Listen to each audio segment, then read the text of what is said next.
देखिए, पिछले सप्ताह मैंने ये वीडियो बनाया और इस वीडियो में ऑप्शन सेलिंग अगर बिना समझ के की जाए, बिना पूरी मालूमात के की जाए तो कितनी घातक हो सकती है, ये आपको इस वीडियो में मैंने बताया। वीडियो देख लेने के बाद कुछ लोग वाकई में रूठ गए, कुछ का मोह भंग हो गया, कुछ के सपने चकनाचूर हो गए।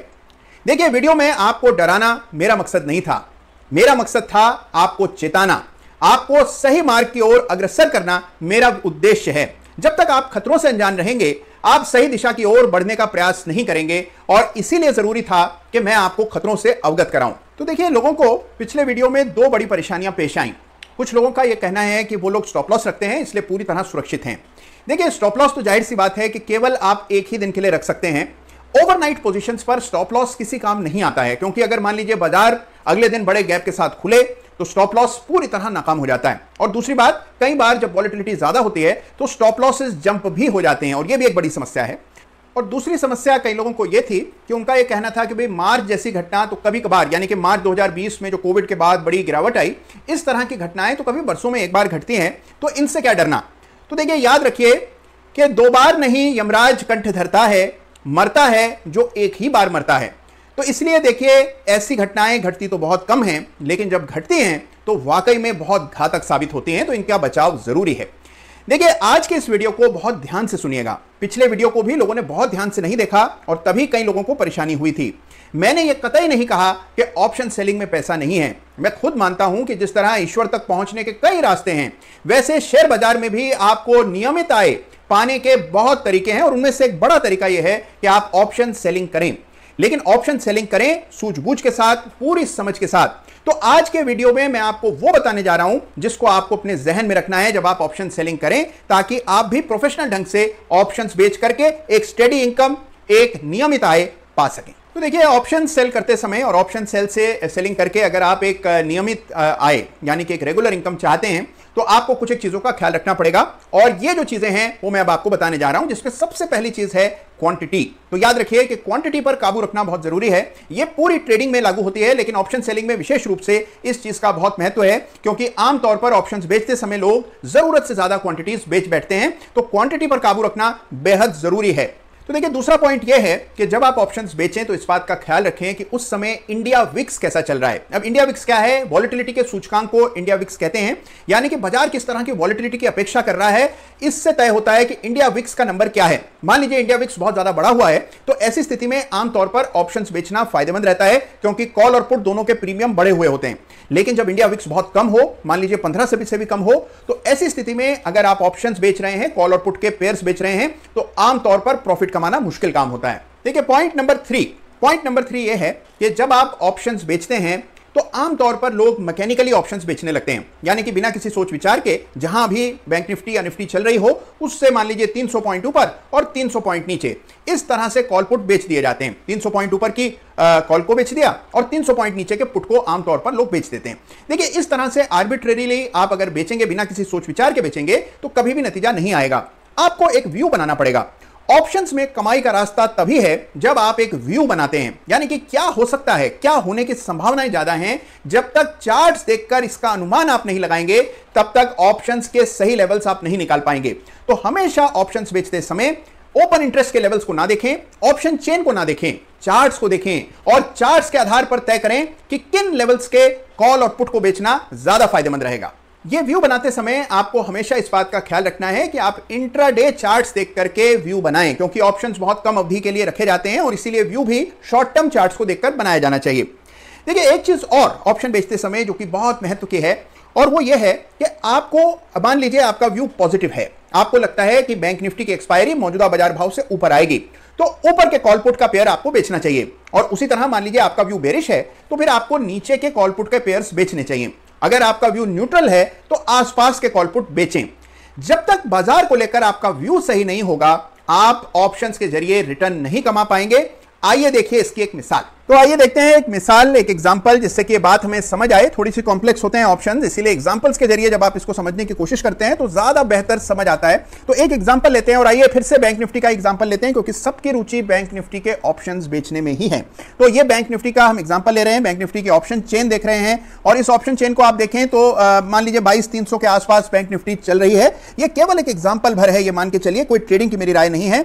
अब हमें एक व्यू बनाना है कि क्या हमारा व्यू बुलिश है या बेरिश या न्यूट्रल। तो अगर देखिए मान लीजिए आपका बैंक निफ्टी को लेकर के व्यू बुलिश है। अब आप सोचेंगे कि व्यू बनेगा कैसे, तो व्यू बनाने के लिए आपको चार्ट्स देखने पड़ेंगे। जब आप चार्ट्स देखेंगे तो आपको समझ आएगा कि बैंक निफ्टी का व्यू बुलिश होना चाहिए या बेरिश। मान लेते हैं एक बार कि हमारा व्यू बुलिश है, यानी कि हमें लगता है कि बैंक निफ्टी आने वाले दिनों में कुछ तेजी दिखा सकती है। तो हम ये करेंगे कि जो करंट मार्केट प्राइस है 22,300 मान लीजिए बैंक निफ्टी फिलहाल चल रहा है, तो उससे ऊपर की स्ट्राइक्स के कॉल और पुट को सेल करेंगे। तो 22,300 की मान लीजिए हम पुट बेच देते हैं और 22,700 की कॉल बेच देते हैं। अगर आप ऐसा करेंगे तो आपको कंबाइंड प्रीमियम आइए देखिए कितना मिल जाएगा। 22,300 की जो हमारी पुट है ये बिकेगा कुछ 360-62 के दाम पर और 22,700 की कॉल बिकेगी 218 रुपए के रेट पे। तो जो कंबाइंड प्रीमियम आपके हाथ लगेगा लगभग 580 पॉइंट्स का प्रीमियम आपको मिल जाएगा अगर आप 22,300 की पुट बेचेंगे और 22,700 का कॉल बेचेंगे। तो अगर आप ये स्ट्रेंगल बेचते हैं तो कंबाइंड प्रीमियम 580 पॉइंट्स का आता है। अब देखिए मजे की बात यह है कि मान लीजिए निफ्टी ऊपर की तरफ जाती है तो आपको कोई प्रोटेक्शन की जरूरत नहीं है। ऊपर की तरफ आपको प्रोटेक्शन नहीं चाहिए क्योंकि लगभग 400 पॉइंट का बैंड है, इसमें आप फुली प्रोटेक्टेड हैं। और अगर एक्सपायरी 22,300 से लेकर 22,700 के बीच में आ जाती है तो पूरा का पूरा प्रीमियम आपका हो जाएगा। तो इसलिए ऊपर की तरफ प्रोटेक्शन नहीं चाहिए, प्रोटेक्शन चाहिए आपको नीचे की तरफ, अपने आप को बचाना है नीचे की तरफ। तो नीचे की तरफ के प्रोटेक्शन के लिए आप चाहें तो पुट खरीद सकते हैं। और कौन सा पुट खरीदें, देखिए वैसे भी 22,300 में से आप 580 घटा दीजिए, वहां तक आप प्रोटेक्टेड हैं। 21,700 का पुट खरीद लेते हैं। तो 21,700 का पुट आपको खरीदना है जो कि लगभग 150 रुपए का चल रहा है और वो भी तब खरीदना है 150 रुपए का 21,700 का पुट भी आपको तब खरीदना है जब आपको इसकी जरूरत हो। और जरूरत कब होगी ये बताएंगे चार्ट्स। अब देखिए सीधा चार्ट्स की तरफ चलते हैं। अब ये जो आप देख रहे हैं ये इन्हीं कॉल और पुट का चार्ट है। तो देखिए जो सफेद वाली लकीर आप देख रहे हैं ये है 22,300 की पुट, 22,300 की पुट जिसको हमने सेल किया, ये वो पुट का चार्ट है।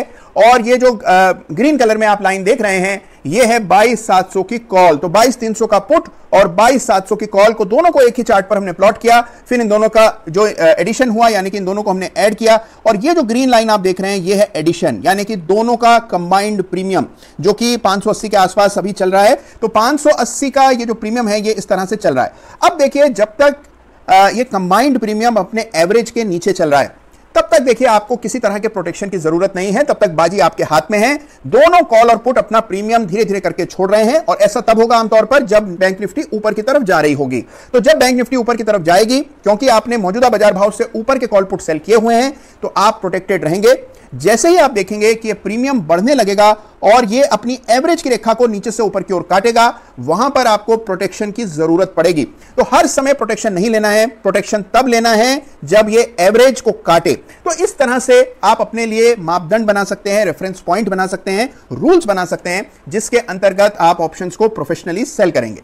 अब देखिए जैसे हमने यहां किया कि एक नीचे की पुट को बाय कर लिया, जिससे कि मान लीजिए बाजार किसी आकस्मिक कारण से नीचे गिर जाए और हमारा व्यू गलत साबित हो, तो कम से कम हम एक प्रोटेक्शन लेकर के चल रहे हैं, हमारा घाटा सीमित होगा, हम वाइप आउट नहीं होंगे। यह बहुत जरूरी है। ऑप्शंस बेचते समय हमेशा कम से कम नीचे की एक पुट बाय करके चलना चाहिए। जो लोग ओवरनाइट ऑप्शन की सेलिंग पोजीशन रखते हैं, यानी कि स्ट्रेंगल या स्ट्रेडल बेच करके 1 या 2 दिन उस पोजीशन को रखे रहते हैं, उनके लिए जरूरी है कि कम से कम नीचे का पुट जरूर बाय करें। देखिए ओवरनाइट में स्टॉप लॉस नहीं आता, लेकिन अगर आपने लोअर स्ट्राइक प्राइस की पुट खरीदी है तो कम से कम आपका घाटा सीमित रहेगा, डिफाइंड रहेगा और आप पूरी तरह से अपनी रकम को चौपट करने से बच जाएंगे।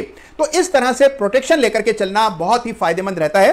तो देखिए हमेशा ऑप्शन सेल करते समय अपने रिस्क को डिफाइन करके चलें और डाउन साइड रिस्क को प्रोटेक्ट करना बहुत ज्यादा जरूरी है, क्योंकि खबरें आमतौर पर नेगेटिव साइड पर ही आती हैं। पॉजिटिव खबरों से तो हम वैसे भी निपट ही लेते हैं। देखिए अभी तक अगर आप ऑप्शंस के रिस्क को पूरी तरह नहीं समझ पाए तो निक लीसन, गूगल पे सर्च करिए निक लीसन। ये एक साहब थे जिन्होंने एक पूरे बैंक को बर्बाद किया। तो मैं आप सबसे यह आग्रह करूंगा कि गूगल पर जाएं, निक लीसन सर्च करें, उनकी कहानी पढ़ें और उससे सबक लें। तो देखिए मेरा मकसद आपको जो प्रोफेशनल तरीका है ट्रेडिंग का, प्रोफेशनल तरीका है ऑप्शंस को ट्रेड करने का, वो बताना है। और ये तो केवल ट्रेलर भर है जो भी आपने देखा है।